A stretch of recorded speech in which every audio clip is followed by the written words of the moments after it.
Donc, pour le sujet de ce soir, je vais vous inviter à tourner dans l'Évangile selon Marc au chapitre 5. Évangile selon Marc, chapitre 5, on va voir une situation que le Seigneur a vécue avec ses disciples. Et je vous dirais que l'Esprit veut nous montrer cette situation sous un autre angle que moi-même, j'avais pas vu. Mais ça change vraiment toute la conception de la situation. En tout cas, vous allez comprendre ce que je veux dire. Vraiment particulier, ce que l'Esprit veut nous donner ce soir, je trouve. Mais on va lire la situation normalement. On va faire la lecture complète de cette situation dans Marc chapitre 5. On va lire du verset 1 au verset 20 pour voir la situation en entier. Et ensuite, on va laisser l'Esprit nous présenter ça sous un autre angle. Donc, on voit premièrement qu'il est dit, « Ils arrivèrent sur l'autre bord de la mer, dans le pays des Gadaréniens. Aussitôt que Jésus fut hors de la barque, il vint au-devant de lui un homme, sortant des sépulcres et possédé d'un esprit impur. Cet homme avait sa demeure dans les sépulcres, et personne ne pouvait plus le lier, même avec une chaîne, car souvent il avait eu les fers aux pieds. Il avait été lié de chaînes, mais il avait rompu les chaînes et brisé les fers, et personne n'avait la force de le dompter. Il était sans cesse nuit et jour dans les sépulcres et sur les montagnes, criant et se meurtrissant avec des pierres. Ayant vu Jésus de loin, il accourut, se prosterna devant lui, et s'écria d'une voix forte, « Qu'y a-t-il entre moi et toi, Jésus, Fils du Dieu Très-Haut? Je t'en conjure au nom de Dieu, ne me tourmente pas. » Car Jésus lui disait, « Sors de cet homme, esprit impur. » Et il lui demanda, « Quel est ton nom? »« Légion est mon nom, lui répondit-il, car nous sommes plusieurs. » Et il le priait instamment de ne pas les envoyer hors du pays. Il y avait là, vers la montagne, un grand troupeau de pourceaux qui paissaient. Et les démons le prièrent, disant, « Envoie-nous dans ces pourceaux, afin que nous entrions en eux. » Il le leur permit. Et les esprits impurs sortirent, entrèrent dans les pourceaux, et le troupeau se précipita des pentes escarpées dans la mer. Il y en avait environ 2000, et ils se noyèrent dans la mer.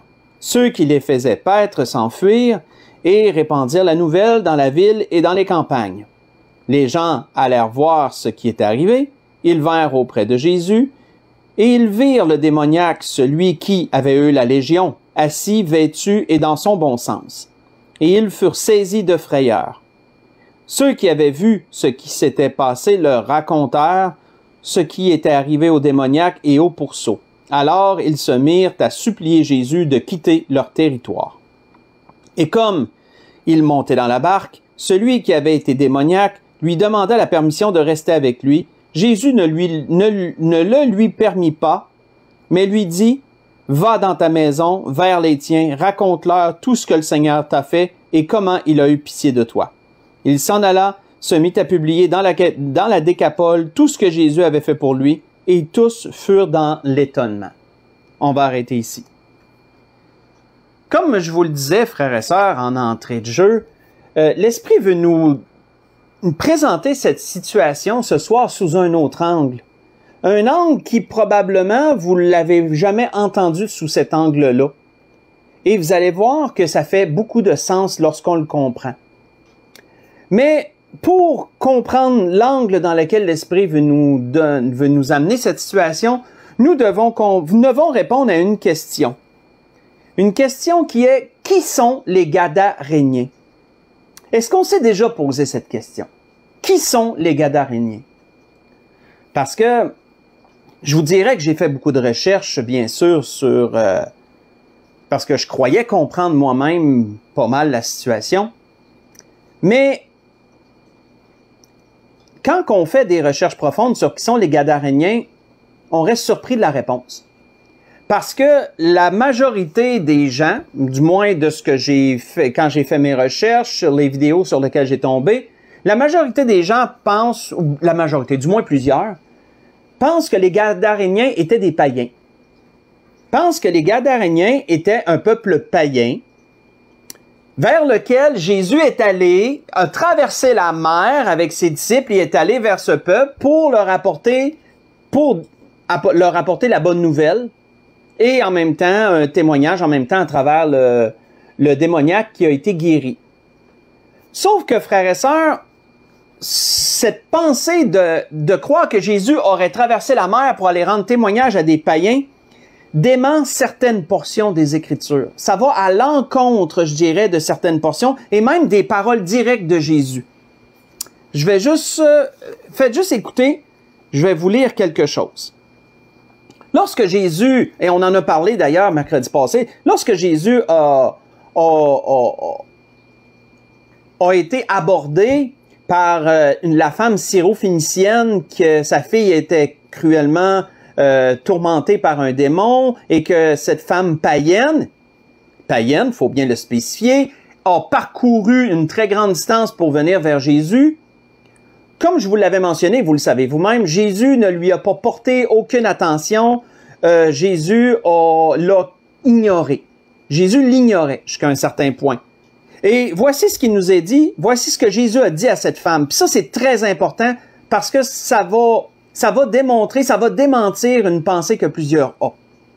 On voit que lorsque la femme a demandé au Seigneur d'avoir pitié d'elle, ma fille est cruellement tourmentée par le démon, il ne lui répondit pas un mot. Jésus ne lui répondit pas un mot, et ses disciples s'approchèrent et lui dirent avec instance, « Renvoie-la, car elle crie derrière nous. » Autrement dit, elle était fatigante, excusez de le dire comme ça. Elle était en arrière, Jésus l'avait ignorée, mais elle était en arrière, puis elle criait en arrière de lui d'avoir pitié d'elle, d'avoir pitié de sa fille.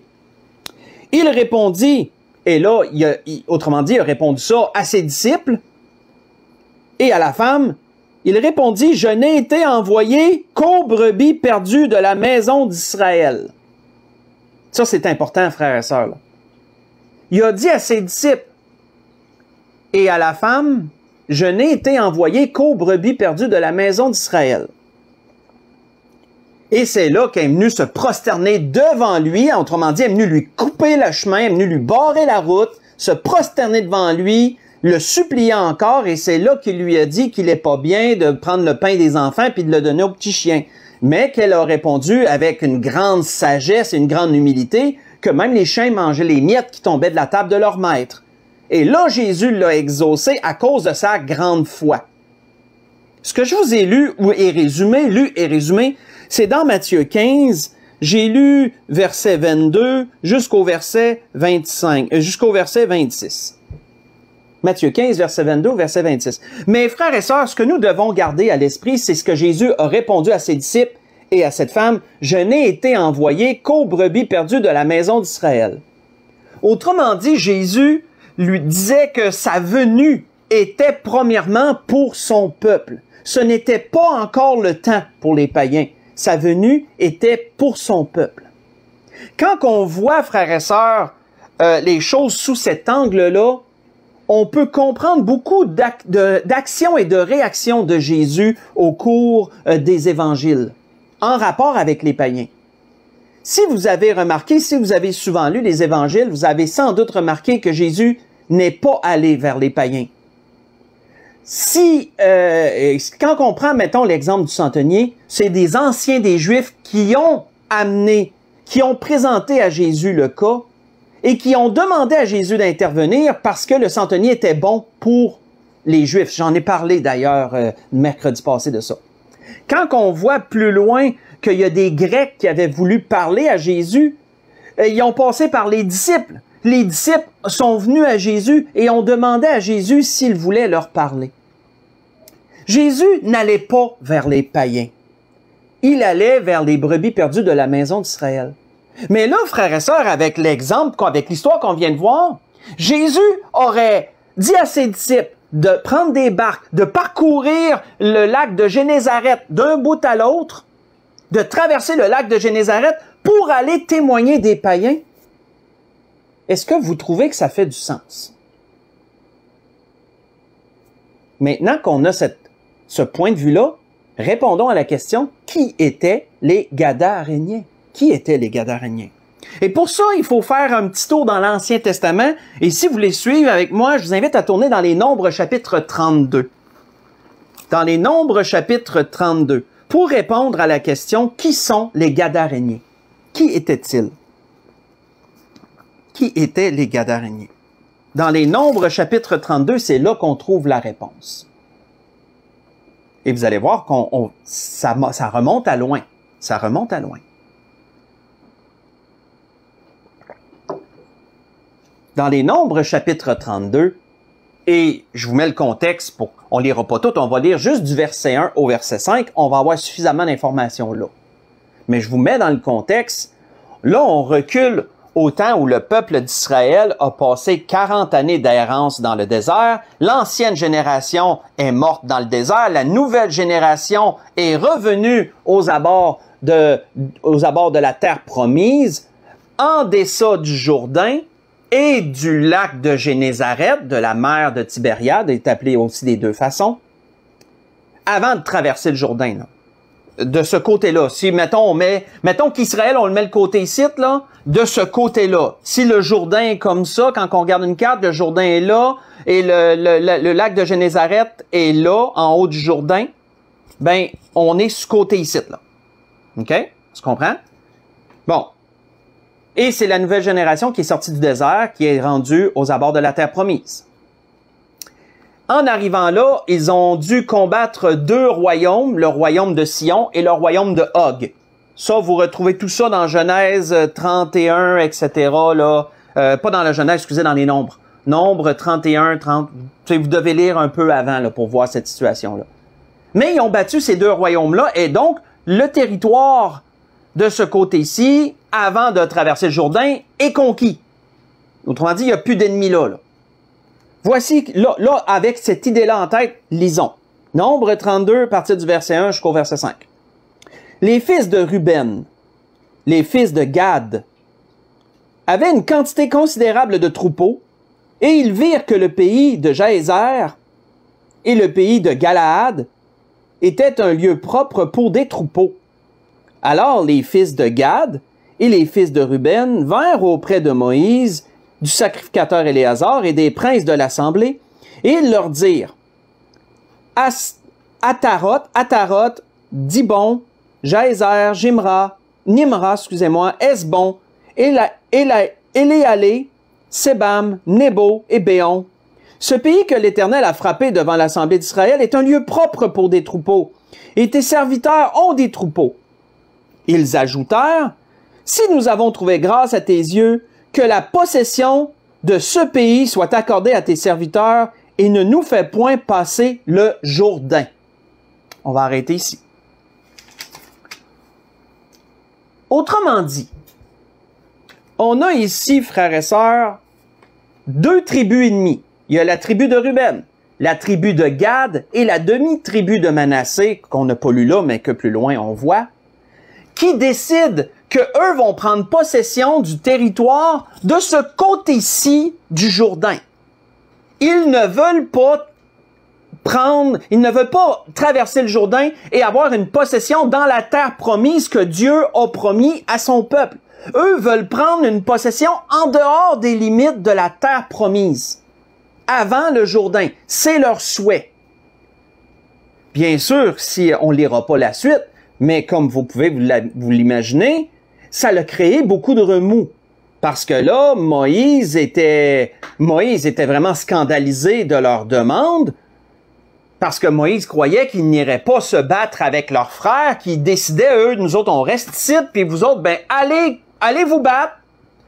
Puis, autrement dit, qu'en partant, s'il manquait déjà 3 tribus en partant pour conquérir la terre promise, ça l'aurait découragé les autres et ça l'aurait vraiment mal parti l'entreprise. Donc, Moïse était scandalisé de leur choix, de leurs propos. Sauf que l'entente a été qu'ils ont promis qu'ils allaient se battre. Ils sont allés se battre avec leurs frères.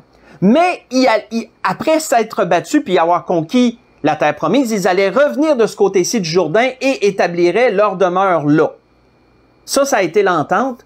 Et sous cet angle-là, et sous ces termes-là, ben Moïse et le peuple ont respecté leurs frères. Ils avaient respecté la demande de la tribu de Ruben, la tribu de Gad et la demi-tribu de Manassé d'avoir ce côté-ci de territoire pour eux, qui est de ce côté-ci du Jourdain. Le Jourdain étant la limite et au-delà du Jourdain étant le territoire de la terre promise.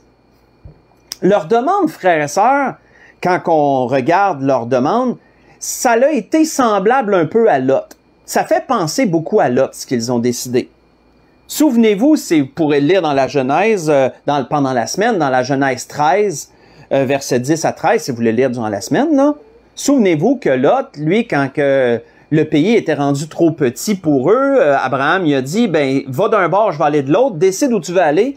Puis qu'est-ce que Lot a fait? Lot, lui, a vu les plaines verdoyantes en dehors du territoire de Canaan, là, vers Sodome et Gomorrhe. Lot a vu les plaines verdoyantes comme un jardin de l'Éternel ou comme un jardin d'Éden.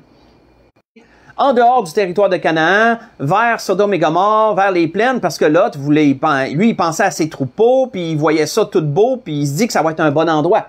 Mais on voit qu'ici, ces tribus ont décidé de faire la même chose. Pareil comme Lot, c'est pas mal la même affaire. Ils ont pensé, ils ont vu ce qu'ils voyaient, avec ce qu'ils voyaient, ils se sont dit, on est bien mieux ici que où Dieu a promis. Fait que nous autres, on veut ça ici. Et ça, frères et sœurs, ça vous donne une réponse, c'est qui étaient les Gadaréniens. D'ailleurs, examinez le terme Gad, tribu de Gad, Gadaréniens. Si vous le dites tranquillement, vous allez voir que, autrement dit, la tribu de Ruben, tribu de Gad, la demi-tribu de Manassé ont été sous l'appellation les Gadaréniens. Les Gadaréniens, frères et sœurs, n'étaient pas des païens. Il faut comprendre ça. Les Gadaréniens étaient aussi des Juifs. Et ça, vous entendrez peu souvent parler de cela. Mais pourtant, ça concorde avec toutes les Écritures et tout ce qu'on en a vu. Et ça l'explique pourquoi Jésus a traversé le lac de Génézareth pour aller leur rendre témoignage. Mais comprenons une chose, frères et sœurs, c'est que les Gadaréniens, tout comme Israël, ont vécu beaucoup de choses à travers les âges. Parce que Israël, souvenez-vous, Israël, ils ont été conquis par des nations différentes. Ils ont été déportés, ils sont revenus dans leur territoire. Il y avait des Samaritains, il y a des colons qui avaient été implantés par Nabuchodonosor en Israël, qui sont devenus les Samaritains qu'on entend souvent parler. Ben, pour les Juifs qui avaient choisi en dehors leur territoire, en dehors d'Israël, ben eux aussi ont vécu ce genre de remous-là. Eux aussi ont vécu que des nations les ont conquis, les ont enlevés, ils sont revenus, puis que des païens se sont implantés également dans ces territoires-là.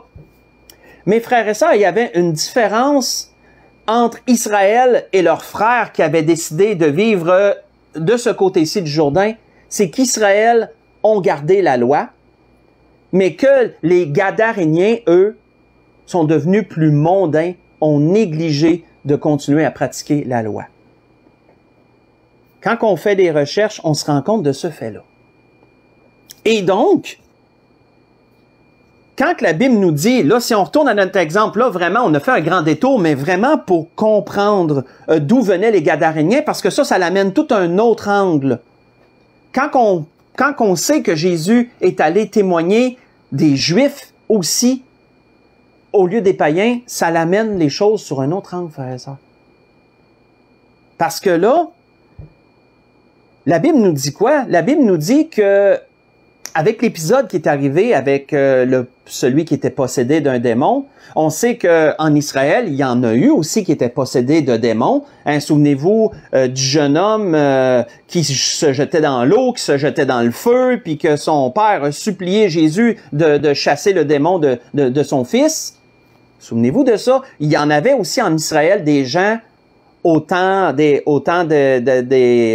Romains qui étaient possédés de démons. Et ça, d'ailleurs, ça, c'est une parenthèse que je rouvre et que je referme.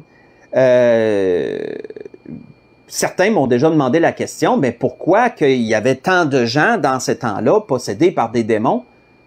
Ben, la réponse est simple, frères et sœurs, si vous vous êtes déjà posé la question, là, c'est à cause du péché. C'est à cause du péché.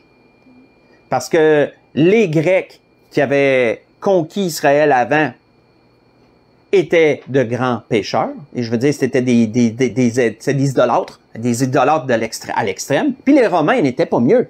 Les Romains étaient dépravés, eux aussi, comme les Grecs. Les Romains avaient des mœurs dépravées. Et les Romains étaient de grands idolâtres. Et ça fait que le péché étant bien installé, mais ça l'amène ça facilite, je dirais, ça facilite le fait que des démons peuvent posséder des gens. De nos jours, frères et sœurs, aujourd'hui, on donne beaucoup de termes de maladie à des choses, mais on serait surpris de réaliser à quel point il y a des possessions démoniaques de nos jours. Il y en a beaucoup. Il y en a beaucoup.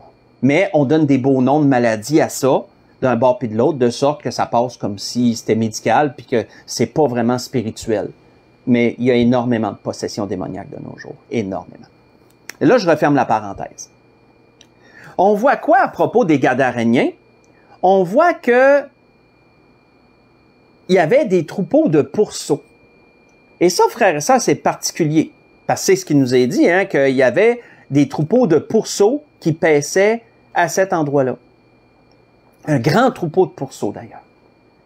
Mais ça, frères et sœurs, vous ne trouverez pas nulle part en Israël des troupeaux de pourceaux.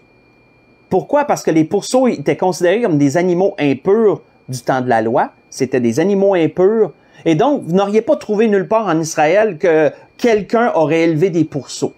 Ils consommaient pas la viande des pourceaux. Ils sacrifiaient pas de pourceaux. C'était des animaux impurs. Et donc, pourquoi qu'on en trouvait du côté des Gadaréniens, de l'autre côté du Jourdain, mais pas en Israël? Mais ça démontre, frères et sœurs, à quel point les mœurs de ces Juifs-là étaient mondanisés. À quel point que ces Juifs-là étaient devenus mondanisés. Pourquoi? Parce qu'ils n'étaient pas avec leurs frères du bon côté du Jourdain, là où la terre promise de Dieu, Jérusalem, le culte, etc. Ils étaient en dehors de tout ça. Leurs ancêtres avaient choisi de vivre en dehors d'Israël, en dehors de tout ça. Mais ça le fait que l'influence mondaine l'influence du monde les a grandement atteints, je dirais. Une parenthèse que je voudrais rouvrir et refermer à propos des démons, parce que c'est important quand même, tandis qu'on est dans cette situation-là, de considérer cette portion-là, parce que cette situation-là est l'une des plus, qui nous décrit le plus l'interaction que Jésus avait avec les démons. On voit ça brièvement à certains endroits, mais là, vraiment, on en voit une très détaillée.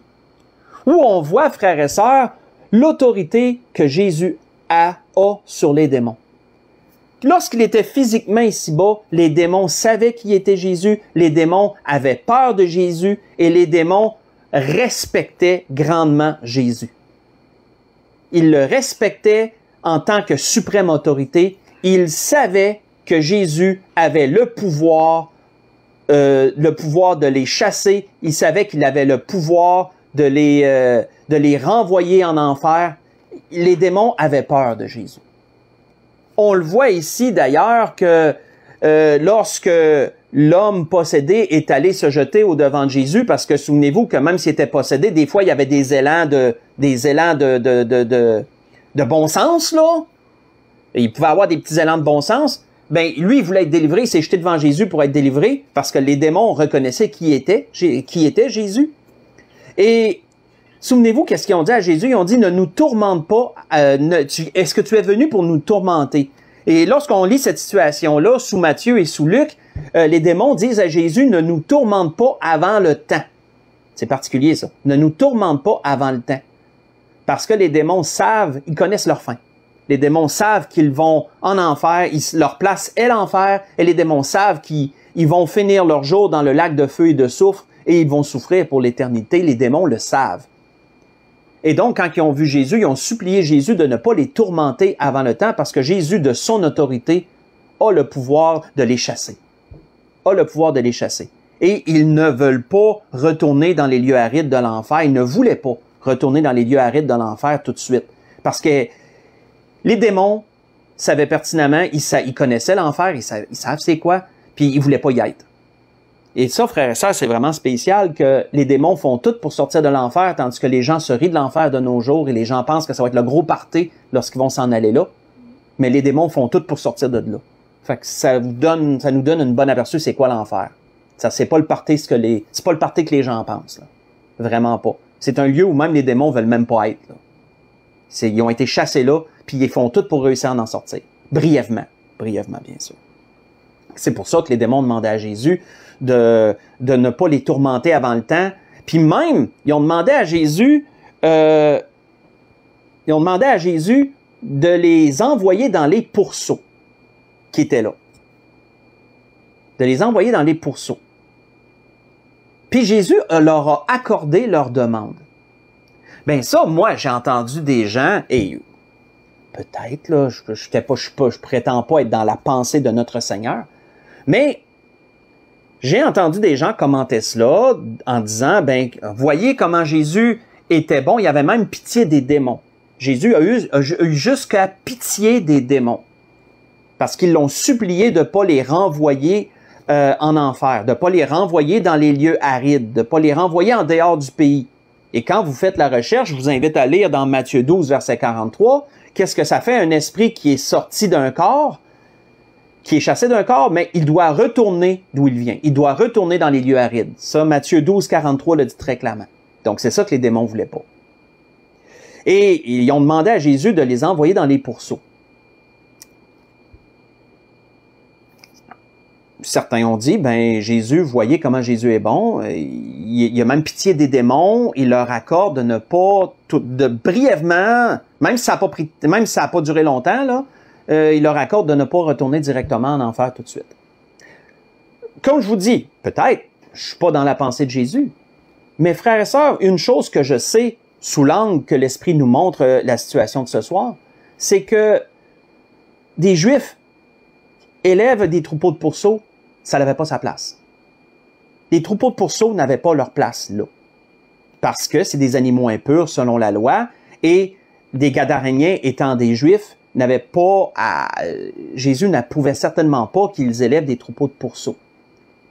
Et quand on regarde ça sous cet angle-là, Jésus a permis que les pourceaux soient détruits, que les pourceaux meurent. Parce que Jésus savait pertinemment ce qui allait arriver avec les pourceaux lorsque les démons allaient les posséder. Les pourceaux étant des animaux impurs, les démons étant des esprits impurs, ben ça fitait bien, ça concordait bien ensemble. Là. Mais frères et sœurs, moi je méditais là-dessus, puis je me disais, est-ce que Jésus aurait permis ça si ça aurait été des troupeaux de moutons? C'est intéressant comme pensée pareil, là, je suis songé, là. Si ça aurait été des troupeaux de moutons qui paissaient, pensez-vous que Jésus aurait permis aux démons de prendre possession des moutons puis de les tuer? Moi, je vous dirais que non. Moi, je vous dirais que je suis convaincu, à cause de toute l'image que ça l'amène, parce que vous savez que les brebis, les moutons, ça représente la pureté. Jésus est d'ailleurs l'agneau de Dieu, appelé l'agneau de Dieu qui ôte les péchés du monde. Pensez-vous que Jésus aurait permis que des démons prennent possession des troupeaux de moutons, puis de brebis, puis d'agneaux, pour les envoyer pour les faire mourir? Moi, je crois pas. Non, je crois pas. Mais des pourceaux, oui. Parce que c'était des animaux impurs et que ça n'avait pas sa place parmi son peuple. Même si son peuple, là, cette portion-là des Juifs était mondanisée, ça n'avait pas leur place. Donc, Jésus a permis que les pourceaux soient détruits.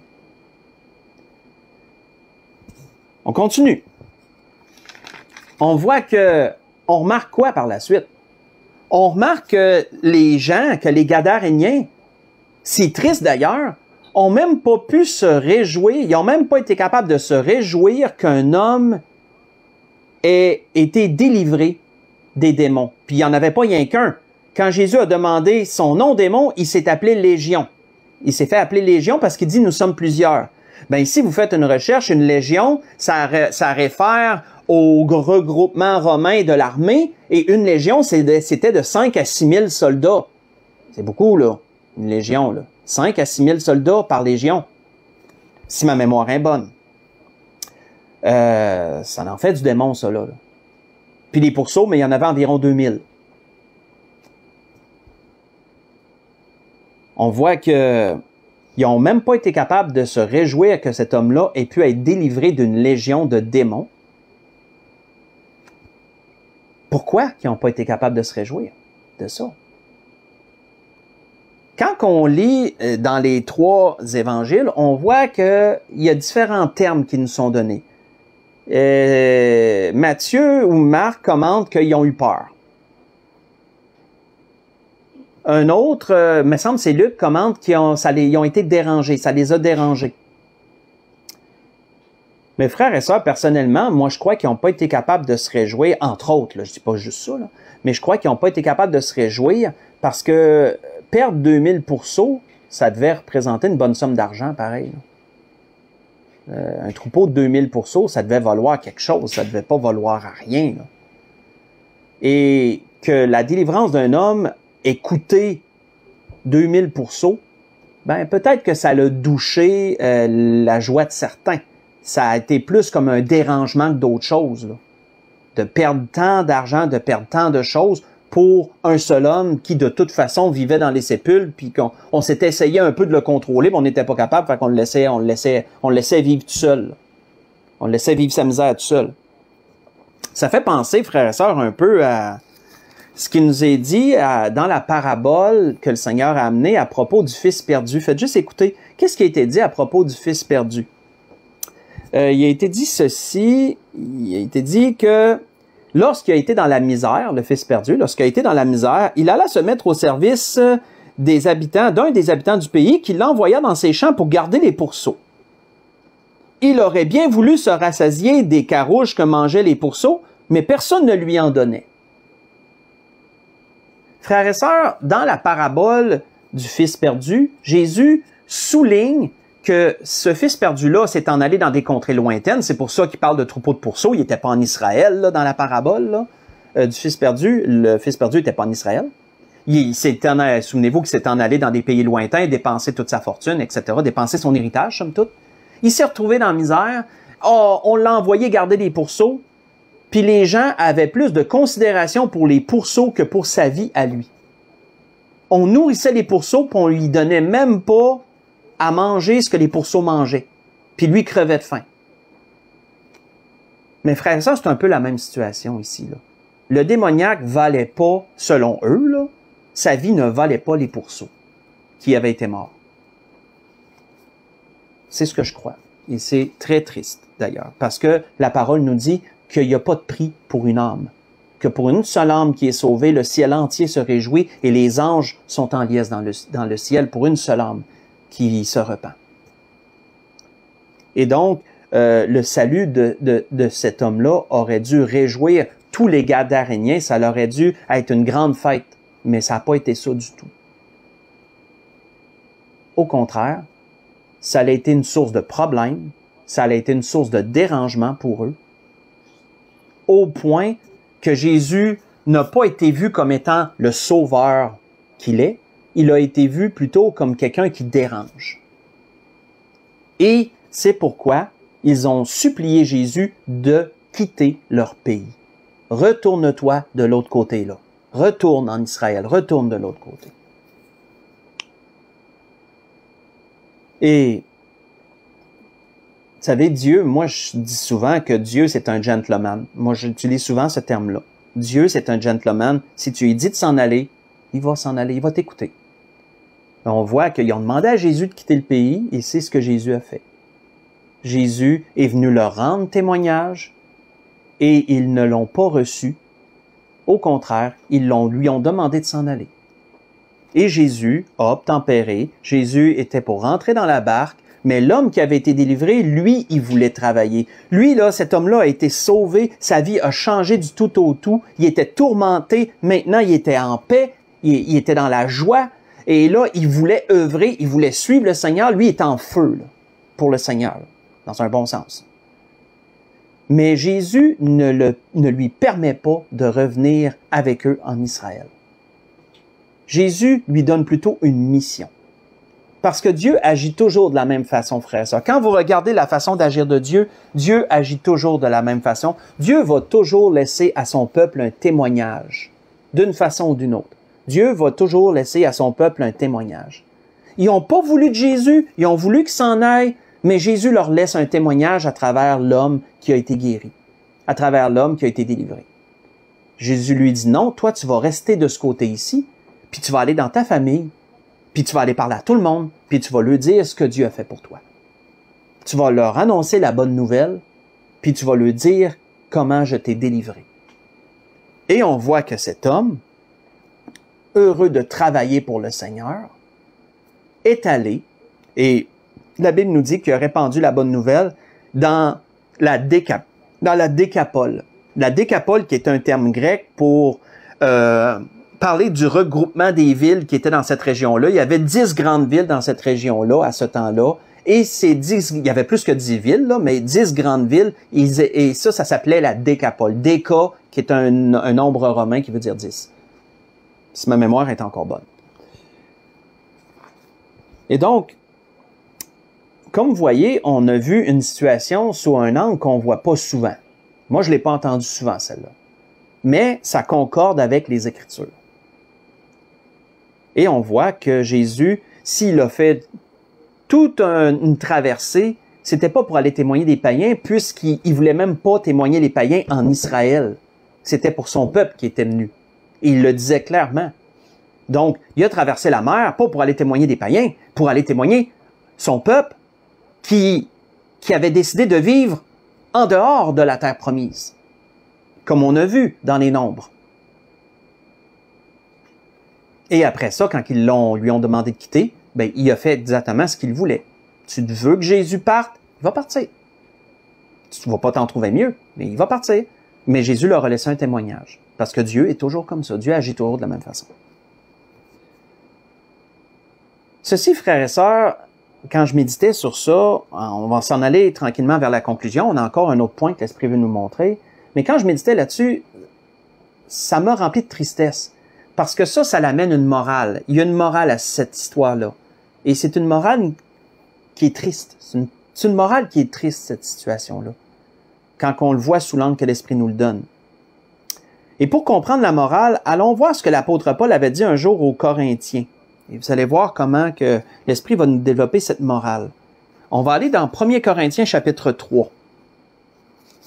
1 Corinthiens chapitre 3. Avant d'aller à la conclusion, on va voir cette morale que l'Esprit m'a donnée en rapport avec la situation qu'on vient de voir.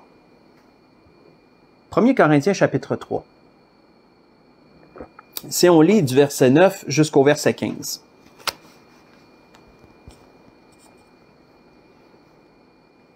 Ça va sembler pas faire de sens, mais vous allez voir que ça va avoir un sens.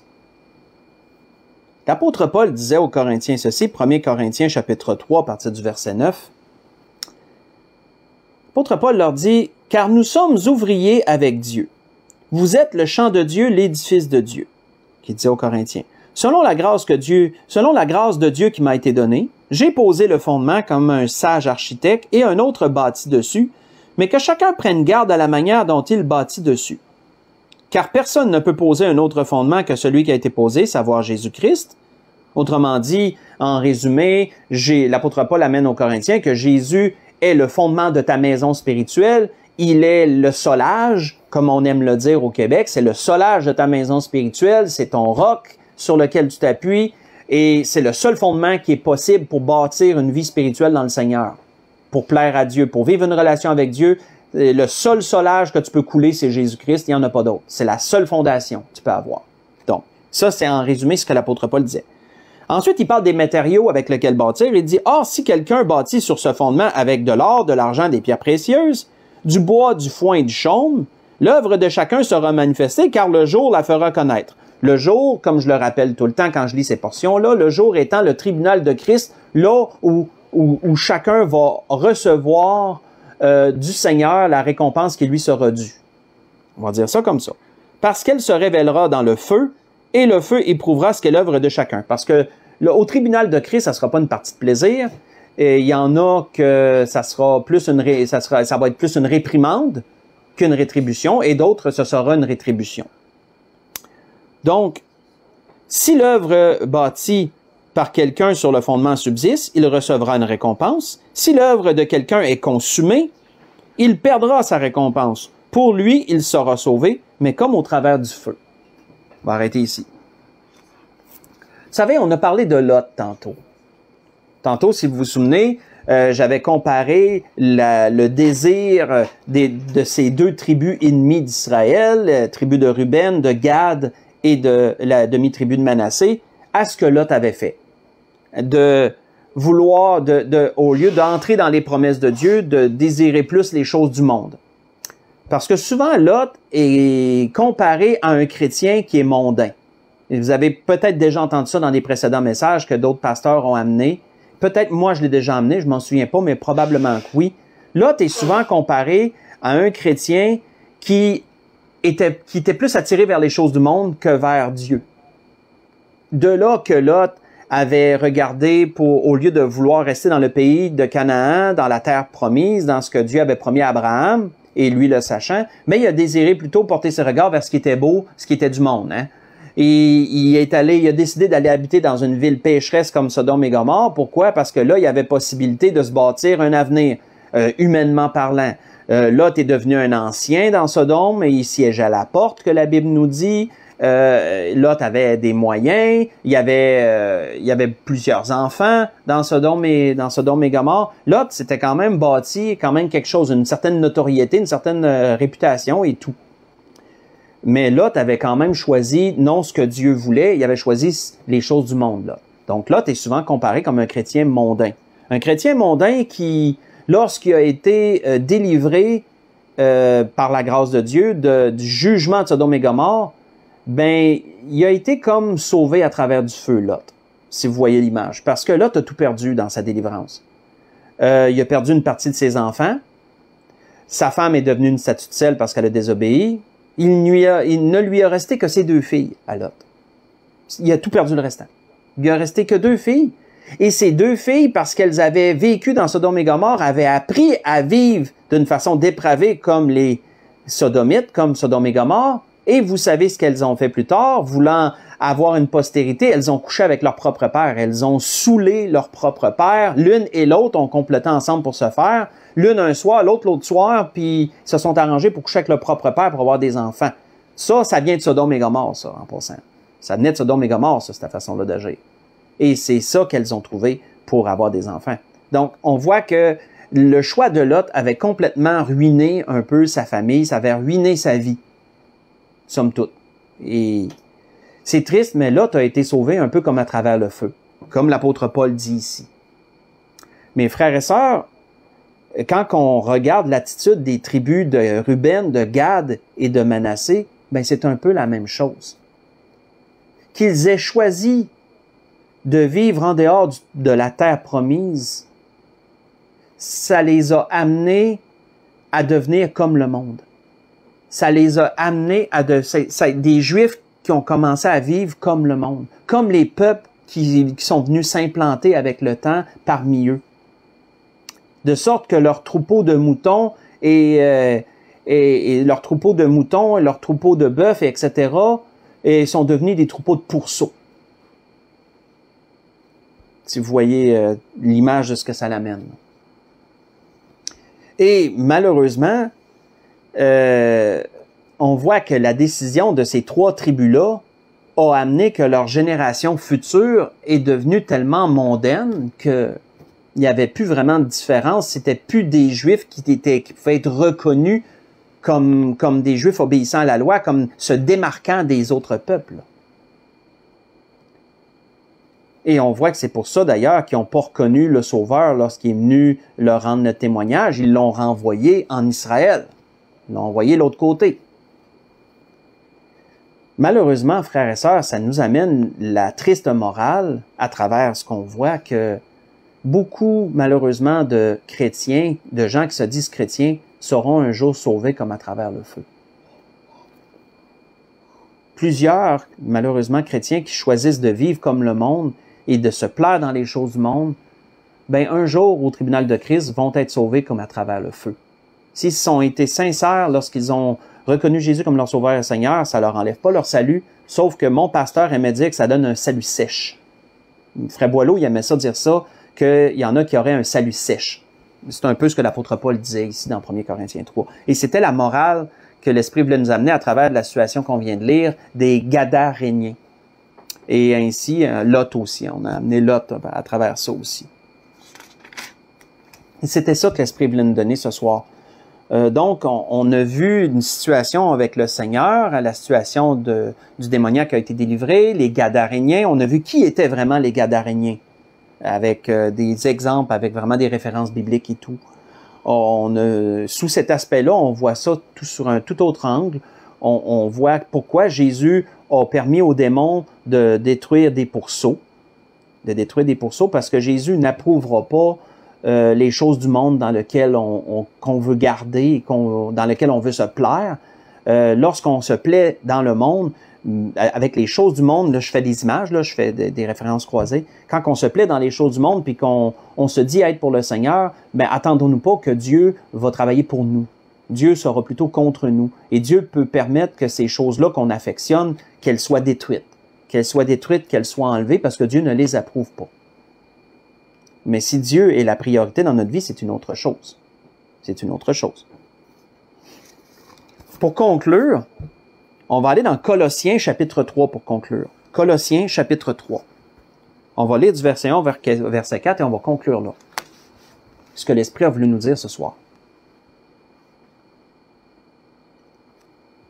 Colossiens chapitre 3, versets 1 à 4.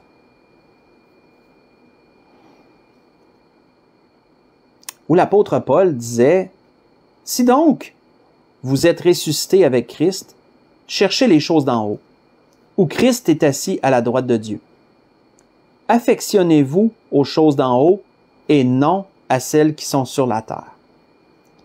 Car vous êtes morts et votre vie est cachée avec Christ en Dieu. » Autrement dit, ce que l'apôtre Paul dit ici, ça se réfère à ce qu'il disait, si tu vis, ce n'est plus toi qui vis, c'est Christ qui vit en toi. Autrement dit, quand tu donnes ta vie à Jésus, ben c'est que tu t'engages à vivre selon les voies de Dieu, tu t'engages à ce que les gens voient le Seigneur à travers ta vie quotidienne. C'est comme si Jésus continuait à vivre ici-bas à travers ta vie. Je veux dire, en image, c'est une façon imagée de le dire. Donc, c'est pour ça qu'il dit, vous êtes morts et votre vie est cachée en Christ. En Dieu. Avec Christ en Dieu.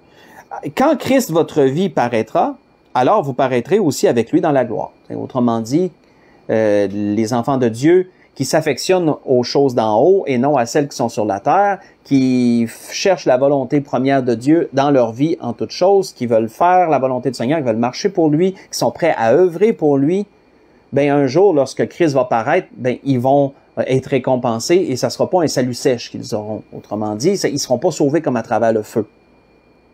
Puis c'est ce que Dieu veut pour nous, frères et sœurs. Dieu ne veut pas qu'on soit des gadaréniens. Dieu ne veut pas qu'on soit des gens affectionnés aux choses du monde qui considèrent Dieu, qui considèrent sa parole et ses demandes plus comme une source de dérangement que comme quelque chose de nécessaire à accomplir. Dieu veut qu'on considère sa parole, qu'on considère sa volonté comme étant maîtresse, comme étant la priorité dans nos vies et que le Seigneur, lorsqu'il nous reprend, lorsqu'il s'y enlève quelque chose dans nos vies, ben c'est pas une source de dérangement. Au contraire, c'est une source de salut. C'est pour notre bien, c'est pour notre édification, c'est pour notre croissance spirituelle, etc., etc. Donc, frères et sœurs, c'est toutes ces choses que l'Esprit voulait nous dire ce soir. Donc, sur ça, je voudrais vous souhaiter donc à tous et à toutes une belle fin de soirée, un bon restant de semaine, que le Seigneur vous bénisse, qu'il vous dirige en toutes choses, en tous vos besoins. Je vous dis, je vous aime et à l'Église de l'Espérance, on va enfin se revoir dimanche. Je m'ennuie, on va se revoir enfin après 2 semaines. Donc, on se dit à dimanche. Que le Seigneur vous bénisse.